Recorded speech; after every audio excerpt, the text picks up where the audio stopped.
అందరికీ నమస్కారం అండి. ఈరోజు ఇంటర్వ్యూలో నాతో పాటు ఉన్న మహిళ గురించి చెప్పాలి అంటే, ఆవిడ జీవితంలో చాలా వరకు కూడా ఆడవాళ్ళ కోసమే కేటాయించారని చెప్పుకోవచ్చు. అంటే ఉమెన్ ఎంపవర్‌మెంట్ అంటాం కదా! దానికోసమే కేటాయించడం జరిగింది. వారి లైఫ్‌లో చాలా మటుకు సమయాన్ని. సో, 26 ఇయర్స్‌గా సోనా సొసైటీ అంటే 26 ఇయర్స్ బ్యాక్ 2000లో ఆవిడ సోనా సొసైటీ అనేటటువంటి ఒక ఎన్‌జీఓని స్థాపించి దాని ద్వారా ఎంతోమంది మహిళలకి ఉపాధి అవకాశాలు కావచ్చు. అంటే వాళ్ళు ఏదన్నా వృత్తి లేదా ఒక స్కిల్‌ని నేర్చుకోవాలి అంటే లైక్ టైలరింగ్ కావచ్చు, బ్యూటీషియన్ కావచ్చు. దానికి తగ్గ స్కిల్ ట్రైనింగ్‌ని వారే అందించి ఆడవాళ్ళు వాళ్ళ కాళ్ళ మీద వాళ్ళు బ్రతుకునే విధంగా ఎంతోమంది మహిళల్ని తీర్చిదిద్దటం జరిగింది. అంతేకాకుండా లయన్స్ క్లబ్ సంస్కృతి అనేటటువంటి సంస్థ ద్వారా కూడా ఎంతోమంది ఆకలితో ఉన్న వాళ్ళకి అలా హంగర్ పరంగా, దాని పరంగా, ఫుడ్ పరంగా సహాయం చేస్తూ సో అక్కడి నుంచి కూడా ఉమెన్ ఎంపవర్మెంట్కి సంబంధించిన యాక్టివిటీస్ని వారు చాలా మటుకు చేయటం జరిగింది. సో వారే జిఆర్ సుజాత గారు ఈరోజు ఇంటర్వ్యూలో మనతో పాటు ఉన్నారు. వారితో మాట్లాడదాం. నమస్కారం సుజాత గారు. నమస్తే. ఎలా ఉన్నారండి? బాగున్నాను. సో 26 ఇయర్స్ నుంచి ఇంకా మొత్తం ఆడవాళ్ళ కోసమే పాటుపడుతున్నారు. సేవ ఆడవాళ్ళ కోసం దానికి తగ్గట్టు సేవ చేస్తూ ఉన్నారు. సర్వీస్. ఓకే. అసలు ఎందుకు చెయ్యాలి అనిపించిందండి? అంటే కొన్ని ప్రాబ్లమ్స్ని ఎదుర్కొని నేను ముందుకు వచ్చిన కాబట్టి అవన్నీ చూసి నా వంతు నేను ఏదన్నా చేయాలి. ఎందుకంటే అప్పుడు నాకు ఎవరు చేస్తారని ఎదురు చూసినా కూడా ఎవరు రాలే. అది నేనే ఇది చేసుకున్నా. కానీ చాలామంది ఇబ్బందులలో పడుతూ వాళ్ళకి అర్థం కాని అంటే ఆ ప్రాబ్లం అనేది నాకు అర్థమైంది. వాళ్ళకు కొంచెమన్నా నేను పడ్డది ఇంకొకరు పడొద్దు, వాళ్ళకి ఏదన్నా హెల్ప్ చేయాలి, నా వంతు నేనేం చేయగలను అని ఆలోచించి ఇట్లా చేద్దాం, ఏం చేద్దాము, నాకు వచ్చిన స్కిల్ని అంటే నేను ఒక బ్యూటీషియన్గా ఊరికే టైంపాస్కి ఒక హ్యాబీగా నేర్చుకున్నా. పిల్లలు చిన్నగా ఉన్నప్పుడు స్కూల్కి వెళ్ళి బోర్ అవుతుండే. తర్వాత కొన్ని ప్రాబ్లమ్స్ వచ్చిన తర్వాత నేను ఆ పార్లర్ రన్ చేసి ఇల్లు గడవడానికి కూడా అదే ఆధారమైంది నాకు. పిల్లలను చదివించడం కానీ, ఇంట్లోకి కానీ మధ్యలో కొన్ని ఇబ్బందులు ఎదురై అట్లాంటప్పుడు ఎవరికి చేయి చాపకుండా ఎదురు చూడకుండా నేను ఇదైనా అయితే ఇప్పుడు చాలామంది ఇబ్బందులలో ఆర్థిక ఇబ్బందులే ఎక్కడ చూసినా కూడా సొసైటీలో రోజు రోజుకు ఆర్థిక ఇబ్బందులే ఎక్కువవుతున్నాయి. అందులో ఒకరు చేస్తే గడిచే కాలం కాదు ఇది. ఇద్దరు చేయాలి అంటే కొంతమంది చదువుకొని ఉంటారు, జాబ్స్ దొరకాయి, కొంతమంది చదువు లేక ఏం చేయాలో అర్థం కాదు. అట్లాంటప్పుడు నాకు వచ్చిన స్కిల్ని నేను ఫ్రీగా నేర్పిస్తే వాళ్ళు దాని మీద ఉపాధి పొందుతారు కదా అని ఆలోచించి నేను ఒక ఎన్జిఓ అని మా మామయ్య ఉండే, నా ఊరికే నువ్వు ఏదో చేస్తూ ఉంటే కాదు, ఒక ఎన్జిఓ లాగా పెడితే నీకు కొంచెం నువ్వు ఒక్కదాన్ని చేయలేనిది కూడా గవర్నమెంట్ సపోర్ట్ ఏదన్నా దొరకచ్చు, అట్లా ఇంకెక్కువ ఉమెన్కి నువ్వు చేయొచ్చు కదా అని చెప్పేసి ఆయన ఒక సలహా ఇచ్చాను. అడ్వకేట్ అయితే సలహా ఇస్తే సరే అని చెప్పేసి అప్పుడు ఒక ఎన్జిఓని నేను 2000లో సోనా సొసైటీ, సోనా అంటే social organization non profit activities, SONA Sona అని. అంటే ఇంట్లో ఏదో వారి పేరన్న పెట్టిండ్రా అనే డౌట్ వస్తుంది. అది కాదు, అంటే ఆర్గనైజేషన్ పేరు ఫుల్ ఫామ్ అది పెట్టేసి ఉమెన్ మీదనే నాకు కావాలని చెప్పేసి అప్పుడు ట్రై చేసిన. కాకపోతే నేను అది కొన్ని మిషన్స్ పెట్టి ఒక టైలరింగ్ సెంటర్ అని, తర్వాత మా డబ్బులతోనే, తర్వాత ఇంకో ప్లేస్లో అంటే ఒక పెద్ద బిల్డింగ్లో ఒక్కొక్క సెక్షన్ వైజ్గా ఒక దాంట్లో వర్క్లు, పెయింటింగ్, అవి ఇప్పుడు బాగా ట్రెండ్ కదా టైలరింగ్. దాంతోనే ఉమెన్కి చదువు ఉన్న వాళ్ళు కానీ చదువు లేని వాళ్ళు కానీ ఎవరైనా కూడా ఇంట్లో ఉండి చేసుకోవచ్చు, బయటకు వెళ్ళి ఉపాధి పొందొచ్చు, ఏ రకంగా అయినా కూడా వాళ్ళకు హెల్ప్ అవుతుంది అని చెప్పి అవి నేర్పించడానికి అవి 4 సెక్షన్స్ పెట్టి అట్లా స్టార్ట్ చేసిన తర్వాత కొంచెం గవర్నమెంట్ వాళ్ళు కూడా కొద్దిగా సపోర్ట్ అప్పుడప్పుడు మధ్యలో వచ్చేది. అంటే నేను ఇంకా ఎక్కువ మెంబర్స్కి ఇవ్వడానికి, ఒక్కదాన్ని నాతో అయ్యేది చేస్తాను కానీ ఎక్కువ కావాలి అని అంటే అట్లా ఒక 10,000 ఉమెన్కి నేను 2000 నుంచి 2000 ఇప్పటి వరకు 10,000 ఉమెన్కి నేను ఉపాధి కలిగేలా వాళ్ళకి హెల్ప్ చేయగలిగిన. 10,000 మంది ఆడవాళ్ళకి సహాయం అట్లా. దాని తర్వాత ఇంకా సెంట్రల్ గవర్నమెంట్కి అప్రోచ్ అయితే వాళ్ళు ఏం చేశారంటే FCC ఫ్యామిలీ కౌన్సిలింగ్ సెంటర్ అని FCCది ఒక ప్రాజెక్ట్ ఇచ్చారు. ఇప్పుడు నేను లైన్స్లో బిజీ అయిపోయి దాన్ని కొంచెం వేరే వాళ్ళకి అప్పచెప్పేసిన. మళ్ళీ నేను ఫస్ట్ నిజామాబాద్లో స్టార్ట్ చేసింది. నిజామాబాద్లో ఉన్నప్పుడు ఉమెన్ కౌన్సిలర్గా ఎస్పీ ఆఫీస్లో ఎవ్రీ సాటర్డే అక్కడ వీక్లీ వన్స్ అడ్వకేట్స్, సోషల్ వర్కర్గా నేను, అడ్వకేట్, డాక్టరు, అట్లా ఒక 8 మెంబర్స్ మేము అందులో గ్రూప్ అన్నట్టుగా. అక్కడ వచ్చిన ఫిర్యాదులు ఉంటాయి కదా, వాళ్ళంతా మాకు అప్పచెప్పేది ఒక హాల్ ఇచ్చి. అట్లా చేస్తుంటే అవి సపరేట్గా మళ్ళీ నా దగ్గరకు వచ్చేది, నా ఇన్స్టిట్యూట్కి. ఎందుకనంటే అక్కడ వీక్లీ వన్సే చెప్తాం, మళ్ళీ వారం వరకు వాళ్ళకి అవుతూనే ఉంటాయి ప్రాబ్లమ్స్. అప్పుడు నా సెంటర్కి వచ్చేది, ఎఫ్సిసి ఉండే కదా, అట్లా నేను ఇంకెక్కువ ఇచ్చేసి ఒక 700 కుటుంబాలు కలిపిన, విడిపోయే కుటుంబాలను. ఇంకా కొన్ని మొండిగా ఉంటాయి, వినరు, ఆల్కహాల్ ప్రాబ్లము, తాగి ఆర్థిక ఇబ్బందులు, వినని వాళ్ళను కోర్టుకు రెఫర్ చేసేది. ఎందుకంటే లాయర్స్ అందరూ మాకు లీగల్ అడ్వైజర్స్ అందరూ ఉండేది గ్రూప్లో. అట్లా వాళ్ళకి అప్పచెప్పేది. నాతో అయ్యే మట్టుకైతే పోకుండా చూసేది. ఇక వినని వాళ్ళకి మనం ఏం చేయలేము, కోర్టుకు రెఫర్ చేసేది. అట్లా 700 కుటుంబాలని అయితే ఇప్పటి వరకు వాళ్ళ రికార్డ్ అంతా ఉంది నా దగ్గర, మొత్తం రికార్డు ఉంటుంది వాళ్ళు. ఎందుకంటే మన సెంట్రల్ గవర్నమెంట్కి అన్ని ఏం చేసినా కూడా ప్రూఫ్తో సహా వాళ్ళు ఎప్పుడంటే అప్పుడు వాళ్ళు ఇన్స్పెక్షన్కి వచ్చేది, వీళ్ళు చేస్తుర్రా లేదా అనేది. వాళ్ళు పంపించేది డబ్బు మనకు అంతేమీ ఎక్కువ కాదు, తక్కువే పంపిస్తారు, కానీ ఏదో అక్కడ మినిమం ఖర్చులకు వెళ్ళిపోయేది. పేపర్ ఖర్చు, రికార్డు ఖర్చు, రెంట్, ఒక ఆఫీస్కి రెంట్కు అట్లా ఇచ్చేది.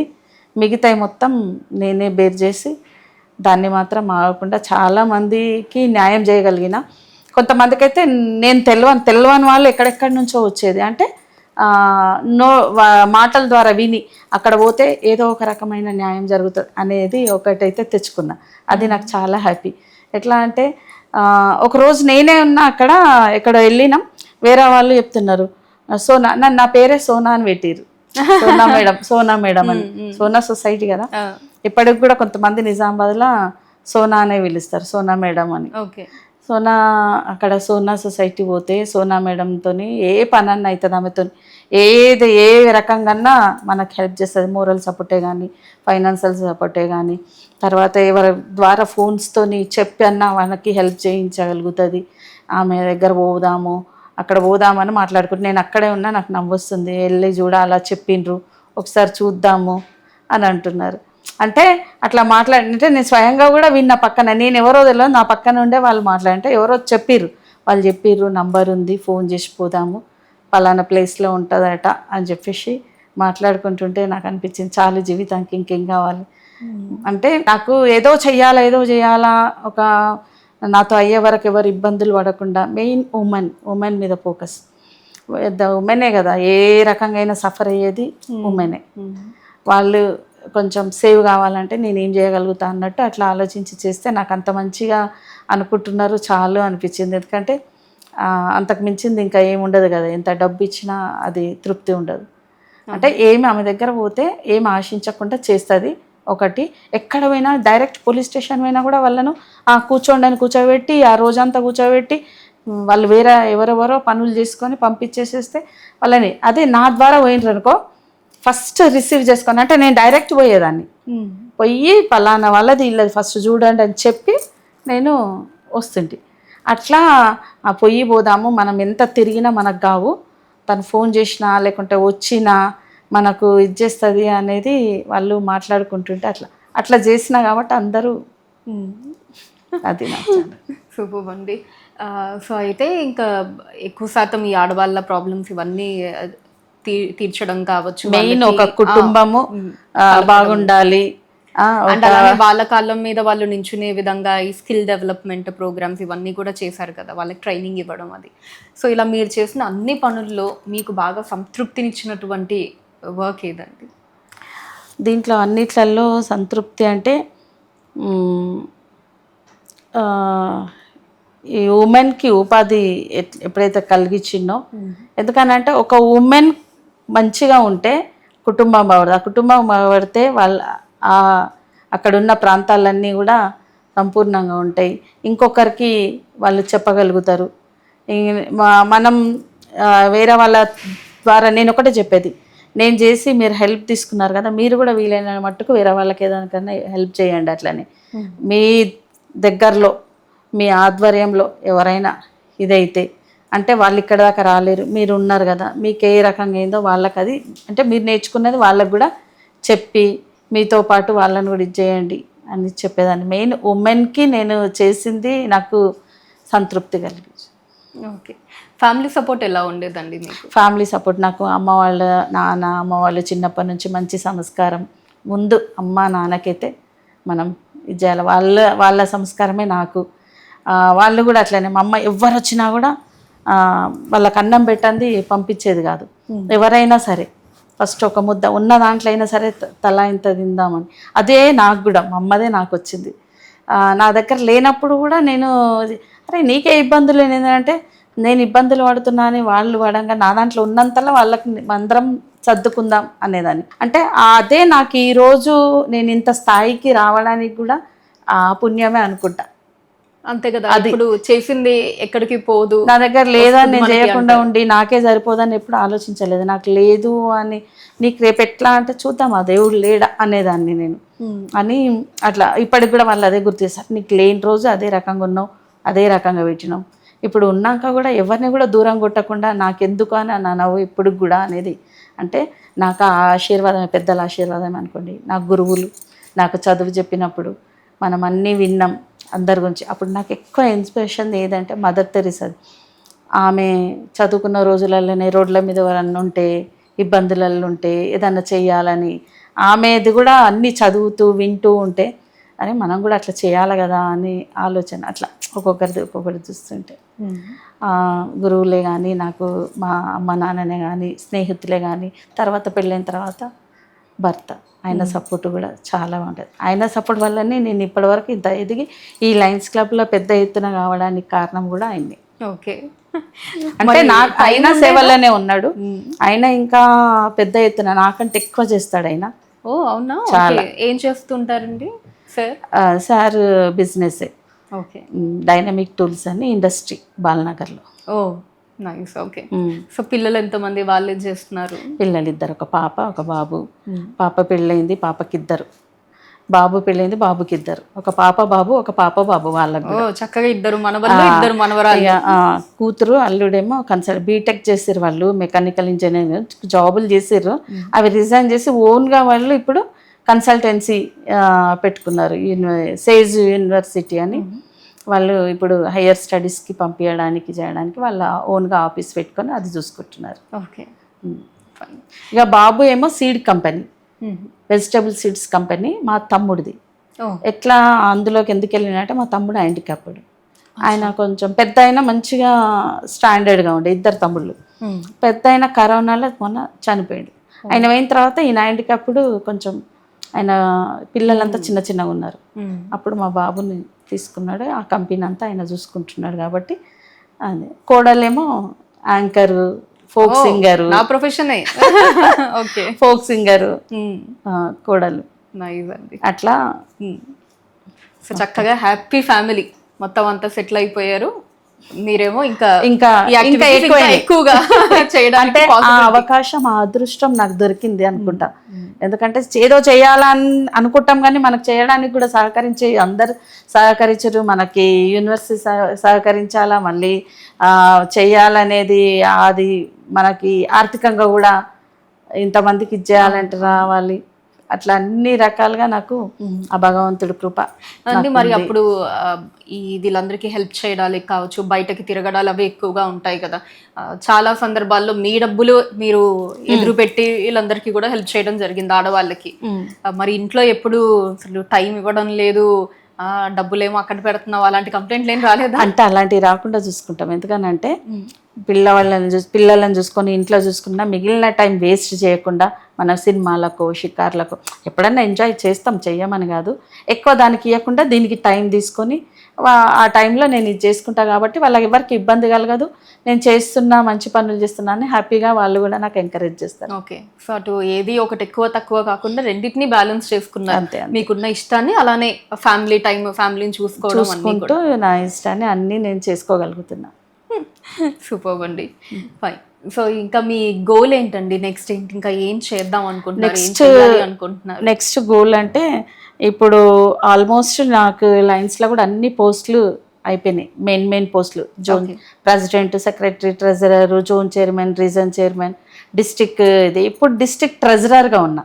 Okay. డిస్టిక్ అంటే గవర్నర్కు ట్రెజరర్గా, అంటే ఒక 2-3 ఇయర్స్లో ఒక గవర్నర్గా చేయాలని, అంటే ఆ దగ్గరలో వచ్చిన ఓకే. ఒక 2-3 ఇయర్స్లో అది ఆ గోల్ అదొక్కటే ఇప్పుడు నాకు. అంటే ఈ సేవ ఎప్పటికి కూడా మానను, నా ఊపిరి ఉన్నంతసేపు నా వల్ల అయ్యేంత సహాయ సహకారాలు అందిస్తూ ఉండాలనేదే నా కోరిక. కాకపోతే ఏదో ఒకటి సాధించాలి కదా, ఇది నేను చేసిన అనేది నాకు కూడా తృప్తి ఉండాలి, అదొక్కటి ఇప్పుడు ఆ గోల్. చాలా మంది కన్నీటి గాథలు, కష్టాలు మీరు వింటూ ఉంటారు కదా. అసలు ఎవరిదైనా పర్టికులర్ ఒక స్టోరీ ఇంకా మీ మనసుని బాగా కదిలించిందా అటువంటి కథ ఏదైనా ఉందా?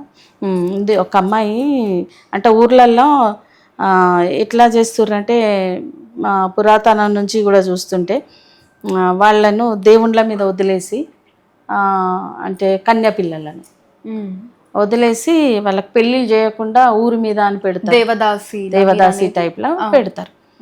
అయితే ఒక అమ్మాయిని అట్లా చేశారు అక్కడ నిజామాబాద్ దగ్గరలోని. అప్పుడు నాకు ఫ్యామిలీ కౌన్సిలింగ్ ఉన్నప్పుడే ఈ కేసు ఒకటి వచ్చింది. మాకు తెలిసిన ఆయన ఏం చేసిండంటే, ఆయన వాళ్ళకి తెలుసు అన్న ఆ ఊర్లో వెళ్ళినప్పుడు ఆ పిల్లకి చదువుకోవాలని వాళ్ళు ఏం చేసారు, ఆ తల్లి చనిపోయింది చిన్నప్పుడే. చనిపోతే తండ్రి వాళ్ళు ఉంటే ఆ తండ్రి ఏం చేసిండంటే, 2 ఆడపిల్లలు ఉంటే ఒక పిల్లకి పెళ్లి చేస్తా, ఈ పిల్లను అట్లా వదిలేద్దామని దేవుడితోని పెళ్లి చేయించేసి చిన్నతనంలో నుంచి ఆ పిల్ల 8th, 9th చదువుతున్నప్పుడు ఆ పిల్లకి అట్లా చేసేసరికి ఆ పిల్లకు అర్థమైందట. అర్థమయ్యి నేను చదువుకోవాలా, ఎక్కడన్నా పోవాలా అని చెప్పేసి ఈయన ఆటోలో అక్కడ ఏదో సామాన్ తీసుకొని పోతున్నాడట ఆ ఊర్లో. పోయినప్పుడు వాళ్ళ కుటుంబానికి అప్పుడు ఏదైనా అవసరం ముట్టిస్తుంటే ఆ పిల్ల ఏం చేసిందంట, నన్ను అన్న అన్న అని పిలిచి నాకు చదువుకోవాలని ఉంది, అక్కడ ఏదైనా హాస్టల్ ఇప్పియు నేను వస్తాను అన్నదట. మీ వాళ్ళు ఊరుకోరు కదా, మరి వీళ్ళు ఇట్లుంది కదా అంటే, నేను ఇక్కడ ఉండా, నాకు అట్లా ఇష్టం లేదు, నేను చదువుకుంటా అని చెప్పేసి ఆ పిల్ల చదువుకోవడానికి ఆ పిల్ల ఎంబడబడితే నా దగ్గరికి వచ్చి, నేను అప్పుడు కౌన్సిలింగ్ అయినది కూడా ఒక ప్రాబ్లం ఉండే భార్యతో, నా దగ్గరనే కేసు నడుస్తుంది, వచ్చిండు. నన్ను అక్క అంటుండే, అక్క ఇట్లా ఒక అమ్మాయి ఇట్లా అన్నదంట, రే నువ్వు అట్లెట్లా వదిలేసి వచ్చినావు, తీసుకురా అని చెప్పిన. తీసుకురా అని చెప్పిన తర్వాత ఆ అమ్మాయిని తీసుకొచ్చేసిండు. తీసుకొచ్చేసి ఒక హాస్టల్లో పెట్టి చదివిద్దాము, చదువుకోమని. చదువుకున్న తర్వాత వాళ్ళు వెతుక్కుంటా ఆ పిల్లను తీసుకెళ్ళిపోయారు. మళ్ళీ అయ్యో, తీసుకెళ్ళిపోతే మళ్ళీ ఆ పిల్ల పారిపోయి వచ్చింది నా దగ్గరికి. వస్తే నా దగ్గరే పెట్టుకున్నా, హాస్టల్లో పెట్టలేదు. హాస్టల్లో పెట్టకుండా నా దగ్గరనే పెట్టుకున్నా. పెట్టుకొని ఇక వాళ్ళు నా ఇన్స్టిట్యూట్ ముందర వచ్చి గోల గోల చేశారు. ఈమె ఆడపిల్లలను పెట్టి దందాలు చేస్తుంది, ఆడపిల్లని తెచ్చుకుంది, మా పిల్లని మాకు పంపియ్యు ఇయ్యు అని చెప్పేసి వాళ్ళ నాన్న, వాళ్ళ బంధువులు, ఊరు నుంచి అంతా, ఊరు వాళ్ళంతా ఎట్లుంటారు వచ్చి అక్కడ నేను లోపల రానియకుండా గేట్ ముందర కూర్చొని అరిస్తే నేను పోలీస్ స్టేషన్ కంప్లైంట్ చేసి పిలిపించి ఇట్లా చేస్తున్నారు వీళ్ళు అని చెప్పేసి. ఎవరైతే ఆటోలో తీసుకొచ్చిండో ఆయన ఏం చేసిండంటే, మా ఇంటికి తీసుకుపోయి పెట్టుకుంటాను అక్క, వీళ్ళు రారెవరు అని చెప్పి తీసుకుపోయి వాళ్ళ ఇంట్లో ఒక వాళ్ళ బామ్మర్ది ఆ పిల్లోడు ఉండేనంటే, ఆ పిల్లోడికి సొమ్ము రోగం, అవి ఇట్లా పడిపోతారు కదా, అది ఉన్న పిల్లగానికి ఈ పిల్లని పెళ్లి చేసారు. నాకు చెప్పలేరు ఆ విషయం. అయ్యో, అప్పటికి ఆ పిల్ల ఏజ్ ఎంత అండి? 15 years, 10th వచ్చింది. అయితే పెళ్ళి చేసారట. పెళ్ళి చేసిన తర్వాత ఏం చేస్తుంది, ఎక్కడుందనంటే, ఆయన వచ్చి ఆ పిల్ల ఎవరైతే నా దగ్గర తీసుకొచ్చిన ఆయన వచ్చి అక్క మా ఇంట్లో నా భార్య ఇట్లా చేసింది, వాళ్ళ తమ్మునికి చేస్తుంది, నాకు కూడా చెప్తలేరు, గుళ్ళో పోయి చేసుకొచ్చిరట, ఆ పిల్లనేమో పిచ్చిదానిలాగా ఒప్పుకుంది అని చెప్పేసి చేయంగానే నేను ఇంటికి వెళ్ళి ఇచ్చేస్తే వాళ్ళ భార్య వాళ్ళంతా గోలగోల, వాళ్ళు పంపించమంటారు. నేనన్నా ఆ పిల్లని ఇటుకెళ్ళి మోపియడము, వాళ్ళకంతే పేదవాళ్ళు, వాళ్ళు ఏదో పడి ఉంటుంది, ఆ సొమ్ము రోగం మనకి ఎవరు ఇయ్యరు, దీన్ని చేద్దామని చెప్పేసి నేను అన్నాను. అట్లా మీరు చేస్తారు, ఇది తప్పు కదా, అక్కడ బాధల్లోకి వెళ్ళి ఆ అమ్మాయి ఇక్కడ వచ్చింది, మీరు ఇంట్లో పెట్టుకొని మేము తీసుకొచ్చినాం కదా, మా ఇంట్లోనే ఉండాలని ఐడియా చేసి నా దగ్గర నుండి తీసుకెళ్ళి మీరు ఇట్లా చేసారు, ఇది కరెక్ట్ కాదు కదా అని అంటే, వాళ్ళు పెళ్లి కూడా చెల్లదు కదండి, చెల్లదు ఒకటి, ఎవరు లేరు కూడా. పెళ్ళి ఎట్లా చేసినాడు, గుళ్ళో పోయి చేసుకొచ్చినాం అన్నారు. చేసుకొచ్చినాం, ఇటుకెళ్ళి మోపిస్తున్నారు. దాన్ని చూస్తే ఏంది అని అంటే బట్టలు అంత గలీజ్గా చినిగిపోయినాయి. అన్నం ఏం పెడుతుర్రంటే వాళ్ళు ఈమె చేసుకొచ్చిన డబ్బులు ఇవ్వాలా, వాళ్ళు తినడానికి వాళ్ళకి ఇస్తే ఈమె కంట్రోల్ బియ్యంతో అన్నం పెట్టి పొడి మిరం ఉంటుంది కదా కారం, అది వేసి తినమనేదట. ఇట్లా తింటున్నా అంటే నువ్వు బయటకు రా అంటే కాపలా, మళ్ళీ పని కాడికి పోయినా కాపలా, ఇక్కడికి వచ్చిన ఇట్లా ఎట్లా చేయాలో అర్థం కాలేదు. పోలీస్ స్టేషన్లో నేను మళ్ళీ ఇది చేస్తే వాళ్ళు వెళ్ళి తీసుకుపోయారు. వాళ్ళని తీసుకుపోయి ఆ పిల్లకి అడిగారు, మరి ఏంది నీ ఇష్టంతో అంటే కాదు వీళ్ళే బలవంతంగా చేసిర్రు, ఆయన ఇట్లా పడిపోతాడు, నాకు పని చేయడానికి ఇంట్లో ఉంటుందని చేసిర్రు, నాకు ఇష్టం లేదు అని చెప్తే వాళ్ళు ఏం చేశారు, అప్పుడు వీళ్ళని కూర్చోబెట్టి పంపించమని వాళ్ళు ఇక నా మీదనే ఉల్టా వాళ్ళు కూడా రివర్స్ అవుతారు. ఏం చేయాలో అర్థం కాలేదు నాకు. ఆ రోజు నిద్ర కూడా రాలి, ఇంటికి వస్తే నిద్ర వస్తలేదు. ఆ పిల్లని నేను సేవ్ చేసినట్టు చేసినా మళ్ళీ నా చేతుల నుంచి పోయింది, ఏం చేయాలి అని చెప్పి వాళ్ళకు ఒకటే రిక్వెస్ట్ పెట్టుకున్నా, వాళ్ళ అమ్మ వాళ్ళకి అప్పచెప్పితే ఇక్కడ కాదు, మీరు ఇంకెక్కడన్నా హోమ్లో పెట్టండి, ఇది చేయండి అని అంటే వాళ్ళు ఏం చేశారు, ఎక్కడ పెట్టినా ఈ అమ్మాయిదే మాకు నమ్మకం అనిపిస్తలేదని నన్ను మళ్ళీ నెక్స్ట్ డే పిలిచి మీకు అప్పచెప్తాం, మీ దగ్గరే ఉంచుకోండి, ఆ పిల్ల ఊహ వచ్చి మంచిగా అయ్యే వరకు ఆ పిల్లకి అన్ని రకాలుగా చూసుకోండి అని అంటే అప్పుడు నా దగ్గరకు వచ్చిన తర్వాత ఇంకా ఆమె అసలు స్టార్టింగ్లో ఎట్లా ఉండే, తర్వాత నీ కూతురా అని అడిగారు, అట్లా తయారైంది నా దగ్గర. అట్లా ఉండే అంటే మా పిల్లలంతా హైదరాబాద్లో ఇక్కడనే ఉంటుంది. తర్వాత మేము ఇటు హైదరాబాద్ షిఫ్ట్ అయినాం. మీ ఇంట్లోనే పెట్టి చూసుకున్నారంటే నా దగ్గరే ఇక నా దగ్గరే ఉండి తర్వాత వాళ్ళ నాన్న ఇక ఆరోగ్యం వాళ్ళకి చాలా ఇండ్లు ఉండే ఉన్న తర్వాత వాళ్ళ తెలిసిన వాళ్ళనే పెళ్ళి అక్కడ చేస్తాము, ఇక అట్లా ఉంచాము అది ఇది అని చెప్పి అలా నాన్న బాలేంటో చూసుకోవడానికి పోయి అక్కడ తర్వాత సెట్ అయింది. అది నేను పెళ్లి చేసుకున్న తర్వాత పెళ్ళైంది, 2 బాబులు. ఇప్పటికి వస్తుంది, ఫోన్ చేస్తానంటది అప్పుడప్పుడు. ఆమెకి ఇంకా అవసరాలకు డబ్బులు, డెలివరీలు అన్నిటికీ నేను. ఎన్నేళ్ళు ఉండింది మీ దగ్గర? నా దగ్గర 5 years ఉంది. 5 years. దాని తర్వాత సెట్ అయిపోయింది, 2 బాబులు ఇప్పుడు. ఇక వాళ్ళు కూడా నన్ను అమ్మమ్మ అనే పిలుస్తారు బాబులు. ఇక ఆమె అమ్మనే అంటది, తల్లి చనిపోయిన తర్వాత ఎవరు నన్ను ఇంత చూడలేదని ఆ అమ్మనే అని చెప్తుంది. చాలా ఉన్నాయి ఇట్లాంటి, అంటే ఒక దేవదాసిని అట్లాంటిది నేను ఇచ్చేసింది. అంటే మామూలుగా కుట్లాడుకున్న వాళ్ళని వాళ్ళని వీళ్ళని అదంతా కామన్, కొంచెం ఇది డిఫరెంట్గా ఈ రోజులలో అది ఉండద్దు అనేది ఒక అవేర్నెస్ అయితే తీసుకురాగలిగిన. నిజంగా చాలా చక్కగా అనిపించింది. అంటే విని అఫ్కోర్స్ ఇలాంటివి ఇంకా ఎన్నో మీరు చూసుంటారు, చాలా చేసుంటారు, చాలా అన్నీ కూడా. అన్నీ చెప్తే మనకి ఎన్ని డేస్ అయినా సరిపోదు, కానీ అన్ని చెప్పుకోవడం కూడా అవసరం లేదు, ఇప్పుడు ఏదో ఒకటి కావాలి కాబట్టి చెప్పగలిగాం. సో వీటన్నిటి మధ్యలో ఎప్పుడైనా అంటే ఇలా గొడవలు అవ్వడం, ఇందాక మీరు అన్నారు కదా అమ్మాయి, ఇందాక మీరు చెప్పిన కథే తీసుకుంటే ఆ అమ్మాయి వాళ్ళ సైడ్ వాళ్ళు రావడం, గొడవ పడటం, మీ మీద నిందలు వేయడం, చాలా అయినాయి, చాలా సఫర్ అయినా. ఇలాంటప్పుడు ఎప్పుడు కూడా ఏంటిది నేను మంచి చేయడానికి వెళ్తే ఇలాగా నాకు అవసరమా, వదిలేద్దాము అని ఎప్పుడైనా ఏం అనిపించలేదు? వదిలేద్దాము అని నేను ఎప్పుడు అంటే మా వాళ్ళు అమ్మ వాళ్ళు కానీ వాళ్ళు కానీ నీకేం అవసరం వదిలేసే అని నన్ను అందరు డిస్కరేజ్ చేయడమే కానీ ఎవరు ఎంకరేజ్ చేయలేదు. కానీ నేను మాత్రం అది ఏంటో ఎన్ని బాధలైనా భరించగా నేను ఇంకా ఎక్కువ నాకు లోపల నుంచి ఇంకా ఎక్కువ ఇదైపోయింది. కానీ దాన్ని వదిలేద్దాము, నేను దీనివల్ల నాకేం లాభము అని ఆలోచించలే. నన్ను ఇట్లా అన్నారు కదా, నేనేంటి అనేది ప్రూవ్ చేసుకోవాలా అనేది నాకు ఇంకా ఆసక్తి ఎక్కువైంది. దాంట్లో నేను రివర్స్ అయినా అంతే, ఓకే, లేకుంటే చెయ్యలేం. ఇవే కాకుండా నిమ్స్ హాస్పిటల్ దగ్గర చాలా మందికి మీరు భోజనాలు అవి పెట్టడం కావచ్చు, ఆ హాస్పిటల్ దగ్గర సినారియోస్ అండి. మేము కూడా ఎప్పుడైనా రోడ్ సైడ్ అలా వెళ్తూ ఉంటే నిమ్స్ కావచ్చు, బసవతారకం ఎస్పెషల్లీ అక్కడ కూడా అసలు అక్కడైతే నిజంగా అలా మనసు చెల్లించిపోతూ ఉంటుంది. అలా చూస్తే పాపం ఒక పక్కేమో ఆరోగ్యం బాగుండదు, అక్కడ అడ్మిట్ చేసుంటారు, డబ్బులు సరిగ్గా ఉండడానికి కానీ తినడానికి కానీ. ఆ హాస్పిటల్ బయటే అంటే పేషెంట్లకి సంబంధించిన వాళ్ళ బయటే అక్కడే ఉండడం, అక్కడే పడుకోవడం, అక్కడే తినడం. నిజంగా చాలామంది అక్కడికి భోజనాలు అవి అరేంజ్ చేస్తూ ఉంటారు, చాలామంది దాతలు. అవును, అసలు చాలా హృదయ విదారకంగా ఉంటుంది ఆ సన్నివేశాలు అవన్నీ కూడా.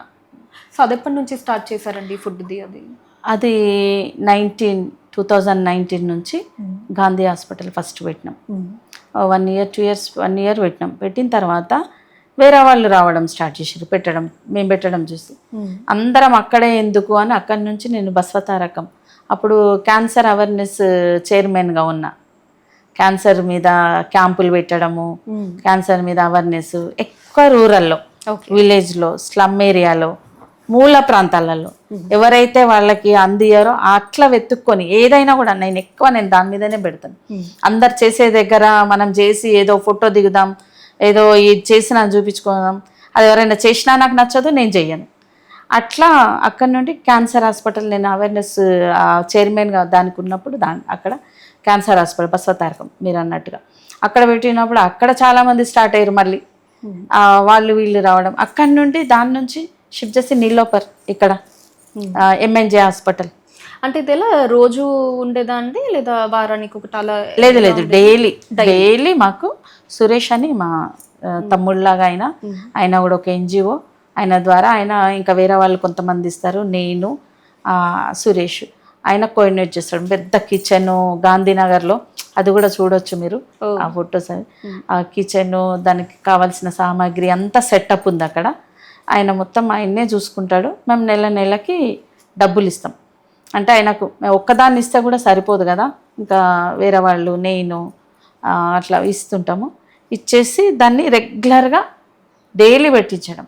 అక్కడ నుంచి ఎంఎన్జీ అట్లా హాస్పిటల్ చేంజ్ చేసుకుంటూ లాస్ట్ నీమ్స్లో 4 years నుంచి ఇప్పుడు కంటిన్యూ నీమ్స్గా. 4 ఏళ్ల నుంచి ప్రతిరోజు అంటే ఇప్పుడు 19 నుంచి 7 years అయింది. దాంట్లో 3 years చేంజ్ చేసిన, వేరే వాళ్ళు డిఫరెంట్ చేసి లాస్ట్ నీమ్స్కి వచ్చినాం. నీమ్స్కి వచ్చి ఇప్పుడు అక్కడ రెగ్యులర్గా ఇక మేము టైమ్స్లో పెడుతూ మార్నింగ్ 7:30 నుంచి 8 మధ్యలో మంచి ఫుడ్. మళ్ళీ ఏదో మామూలుగా వాళ్ళకి పెట్టడం కాదు, మా ఫుడ్ కోసం ఇంకా వేరే వాళ్ళు కూడా తెస్తున్నారు అక్కడ కూడా, కానీ ఇక చేంజ్ చేయలేదు. వేరే వాళ్ళు తెచ్చిన ఫుడ్ కంటే మా ఫుడ్ కోసం వెయిట్ చేస్తారు. అట్లా వాళ్ళకు క్వాంటిటీ మంచిగా, మళ్ళీ క్వాలిటీ అట్లా మేము తినగలిగిన. ఒక్కోసారి నేను వాళ్ళకి వడ్డించి అక్కడనే నేను అది బ్రేక్ఫాస్ట్ అది తినే వస్తా వాళ్ళతో పాటు అక్కడ. అట్లా కూడా వెళ్ళి నాకు టైం ఉన్నప్పుడు వెళ్ళి సర్వ్ చేస్తాను. లేకుంటే ఆ డ్రైవరు అక్కడ వడ్డియడానికి వాళ్ళని పెట్టించినాము, ఒక వంట మనిషి, వాళ్ళకి శాలరీ పే చేస్తాము. ఈ ఫుడ్ సామాగ్రి అంతా అన్నీ కలెక్ట్ చేసుకొని సురేష్ అన్నీ కొనుక్కొచ్చి అక్కడ చేపించి ఆయన పంపిస్తాడు.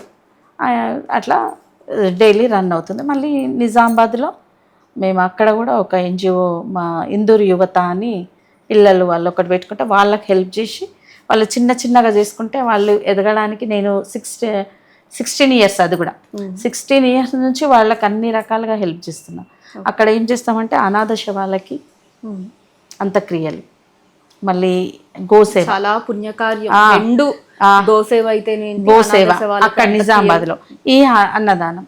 ఇదేమో నీమ్స్ హాస్పిటల్ కదా, అక్కడ ఎట్లా చేస్తామంటే గోశాలలో పోయి పెడతాం. గోసేవ అంటే కాదు, మేము రోడ్ల మీద ఆకులు అవి అన్నీ ప్లాస్టిక్ అన్ని ఏరుకొని తిని రోడ్ల మీద తిరుగుతాయి చూడు, వీటికి పెడతాం. ఓకే, వెజిటేబుల్స్ అట్లా వాళ్ళ గ్రాస్ అవన్నీ ఏం కావాలన్నా అవి డైలీ. రోడ్ల మీద కాళ్ళు చేతులు లేకుండా అక్కడక్కడ మూలన వాళ్ళ పర్మనెంట్ ప్లేస్లు పడి ఉంటారు. ఎండకు ఎండుతుంటారు, వర్షానికి తడుస్తుంటారు, చలికి ఉంటారు. అట్లాంటి వాళ్ళకు దగ్గర పోయి వ్యాన్లో పొయ్యేసి అక్కడ పెడతారు. అట్లా పెట్టిపిస్తా అన్నట్టుగా ఫుడ్. అది మళ్ళీ అనాథ శవాలది. మళ్ళీ పిచ్చోళ్ళలాగా ఉండి వాళ్ళు గడ్డాలు తీసుకోరు, నీట్గా ఉండరు, స్నానాలు ఉండయి, వాళ్ళకి మతి స్థిమితంతో వాళ్ళు ఇల్లు ఎక్కడో వాళ్ళ అడ్రస్ లేకుండా వాళ్ళు వస్తారు కదా, వాళ్ళకి వెతికి సాయి అని నిజామాబాద్ ఆ పిల్లోడు చాలా అంటే చాలా ఆయన సేవ చూసే నేను ఆయనకు హెల్ప్ చేస్తున్నా. నేను నన్ను ఒక తల్లి, ఆ ఇందూరు యువతకు ఒక అమ్మలాగా మాకు ఉంది అనేది నన్ను బాగా ఇచ్చేస్తారు. వాళ్ళకి అట్లా హెల్ప్ చేస్తున్నా. కానీ మనం ఎంత డబ్బు ఇచ్చి హెల్ప్ చేసినా చేసేవాళ్ళుగా అక్కడ ఉన్నారు వాళ్ళు. సాయి బాగా ఆయన జీవితాన్ని పెళ్లి చేసుకోకుండా దీనికే అంకితమని వాళ్ళకి గడ్డాలు తీసి వాళ్ళకి నీట్ చేసి వాళ్ళకి హాస్పిటల్ ట్రీట్మెంట్ ఇచ్చి వాళ్ళెవరో వెతికి వాళ్ళకి అప్పజెప్పడము. ఇక లేని వాళ్ళు మళ్ళీ రోడ్ల మీదనే పడి ఉంటున్నారు. అయితే ఇంకొకటి వాళ్ళు అక్కడ ఏం చేయాలనుకున్నారు, మనశ్శాంతి కోవెల అని ఒకటి ఆశ్రమం కడదామని అనుకున్నాం. ఇక అన్ని అడ్డంకులు, ఏదన్నా మంచి చేయాలనుకుంటే ఎంతమంది చీడపురుగులు వస్తూ ఉంటారు, చేసే వాళ్ళని ఆపుతుంటారు. కానీ ఒక 1 year, ఈ 1 yearలో మాత్రం ఒకటి కట్టాలా. 3 years నుంచి దాని ప్లాన్లో ఉన్నాం. ఒకటి సపోర్టింగ్ కొంచెం వస్తే మేము మిగతాదంతా నేను చూసుకొని సాయి ఆయన కోరిక నేను ఇంత చేస్తున్నా మీరు చేస్తున్నారు కానీ వాళ్ళని మళ్ళీ రోడ్ల మీద వదిలేయాల్సి వస్తుంది. అట్లా వదలకుండా మనమే ఒక హోమ్ లాగా పెట్టుకొని అందులోనే వాళ్ళకి ఫుడ్ పెట్టి వాళ్ళని ట్రీట్మెంట్ ఇప్పించి ఉంచితే వాళ్ళు బతికిన రోజులు మన దగ్గర బతుకుతారు అనేది అంటే సరే అదని అదొకటి ప్లాన్ చేస్తున్నాం. ఇంకా వీటన్నిటితో పాటు మళ్ళీ స్కూల్ పిల్లల ఎడ్యుకేషన్కి మా హస్బెండ్ బాగా ఎడ్యుకేషన్కి స్కూల్ డెవలప్మెంట్కి స్కూళ్ళల్లో ఎట్లా అంటే కార్పొరేట్ స్కూల్స్ అయినట్టు మీరు మర్కూర్ స్కూల్ అని కొడితే యూట్యూబ్లో మొత్తం ఈయనది ఎక్కడ చూసినా ఈయన సూర్యరాజన్ అక్కడ మీ వెనకాల ఉన్నాడు. చాలా ఎడ్యుకేషన్కి ఆయన ఒక స్కూల్కే ₹1 కోటి ఖర్చు పెట్టిండు. ఒక్కొక్క స్కూల్కి అట్లా ఆయన ఒక డెవలప్ చేసేసి దానికి కంటిన్యూ ఇది చేస్తాడు. అట్లా చాలా స్కూళ్ళకు ఒక స్కూల్కి మాత్రం పర్మనెంట్గా ఈయన స్కూలే అంటారు. అది ఈయన చేసింది చూసి మనకు టీఆర్ఎస్ ఉన్నప్పుడు హరీష్ రావు వెళ్ళి అరే మీరేంత చేస్తున్నారు మా గవర్నమెంట్ ఉండి కూడా మేము ఏం చేస్తలేమని అప్పుడు చుట్టూ గోడ కట్టించిండు దానికి స్కూల్కి గేట్ పెట్టించి. అది ఆ స్కూల్ ఇప్పుడు పోతే గ్రీనరీ అక్కడ అవన్నీ చూస్తూ ఉంటే చాలా అది ప్రైవేట్ స్కూల్స్ కార్పొరేట్ స్కూల్స్ కూడా ఉండేవి అట్లా. ఆయన ఎక్కువ చేస్తాడు. నేను చిన్న చిన్నగా వాళ్ళకి ఏదైనా బెంచెస్ లేకుంటే బుక్స్ ఇవ్వడము, స్కూల్ డ్రెస్సులు ఇవ్వడము, స్కూల్ బ్యాగ్స్ ఇవ్వడము అవి నేను చిన్న చిన్నగా చేస్తా. ఆయన పెద్ద పెద్ద ఇదైతే ఉందండి పుణ్యం. హాస్పిటల్స్కి అంబులెన్స్లు ఇస్తాడు. హాస్పిటల్స్లో వాళ్ళకి ఏమన్నా మిషనరీస్ అవి ఇవి ఏమన్నా అవసరం ఉంటే అవి అట్లాంటివన్నీ ఆయన సూపర్. ఎందుకంటే సిఆర్ఎస్ ఫండ్ వాళ్ళకు కంపెనీ నుంచి దాన్ని చేయకుండా పెద్ద పెద్ద అన్నీ ఆయన చూసుకుంటారు. చిన్న చిన్న అన్ని నేను అవకాశం. నారీశక్తి అవార్డ్స్ 2026 మీరు నామినేట్ అవ్వడం జరిగింది కదా, ఎలా అనిపిస్తుంది మీకు? నాకు చాలా అవార్డ్స్ రివార్డ్స్ చాలా తీసుకున్నా లయన్స్ క్లబ్ నుంచి కానీ ఎన్జిఓ నుంచి కానీ. ఇంకా అట్ట డబ్బాలలో చూపిస్తా ప్యాక్ చేసిన అన్ని ఒక రూమ్ లో నిండినాయి. ఇవన్నీ అమ్ముకో అంటాడు. ఏం చేస్తావు ఇవన్నీ అమ్ముకో అంటే ఏం చేస్తాం ఇవి కూడా పెట్టుకోలేము ఏమి చేయలేము అని అంటే అవన్నిటికంటే నారీశక్తిది నాకు రవి మా కజిన్ ఢిల్లీలో ఉంటాడు. ఇంతకుముందు అప్లై చేయని ఒకసారి చేసిన నన్ను అది ఎందుకో మరి రిజెక్ట్ అయిందో తెలియదు, అంత పట్టించుకోలేదు. ఈసారి అంటే నేను అది అవన్నీ అప్లై చేస్తే అవి రావు ఎందుకు అవసరం అంటే ఎవ్వరు ఏం చెయ్యండి. ఆయన ఏంటంటే దగ్గర నుండి నేను ఏందనేది తెలుసు కాబట్టి నువ్వు ఇంత చేస్తున్నావు నువ్వు దానికి వర్త్ నువ్వు ఖచ్చితంగా నువ్వు ఇది కావాలి నువ్వు పంపించానంటే నేను బిజీగా ఉన్నా నేను పంపినాను. మొన్న 2 days కిందనే మా అల్లుడితోని ప్రొఫైల్ పంపించమంటుండే ఒకసారి పంపి రవి అంకుల్ అని అంటే పంపిస్తే అది వచ్చేసిందని నాకు మెసేజ్ రాగానే నాకు అనిపించింది అరే మనకు వస్తుంది అని చూసినప్పుడేమో ఏం రాలేదు, ఇప్పుడు ఏమొస్తుంది నాకు వద్దు అనుకున్నప్పుడు వచ్చింది. నాకు చాలా నిజంగా అంటే ఇప్పుడు నాకు ఈ టైంలో వచ్చేది ఉంది, అప్పుడు రాలేదు, ఇప్పుడు రావాల్సింది ఉండే కాబట్టి రాలేదేమో. చాలా హ్యాపీగా అనిపించింది. మళ్ళీ మీరు ఇంటర్వ్యూ అది అంటే కూడా సో అన్ని అవార్డ్స్ కంటే నాకు ఇది అంటే అన్ఎక్స్పెక్టెడ్గా ఒక థ్రిల్ మంచిగా హ్యాపీగా. నైస్ అండి, థ్యాంక్ యూ సో మచ్ మీ టైంకి. సో ఇలానే మీరు ఇలాంటి మంచి పనులు ఎన్నో బోలెడన్ని చెయ్యాలి అని చెప్పి కోరుకుంటూ, సో దానికి తగ్గటువంటి మీకు హెల్త్ కావచ్చు, ఆర్థిక ఫినాన్షియల్ ఆ స్టెబిలిటీ అవన్నీ కూడా దేవుడు మీకు ఇవ్వాలని కోరుకుంటూ థ్యాంక్ యూ అండి. Thank you.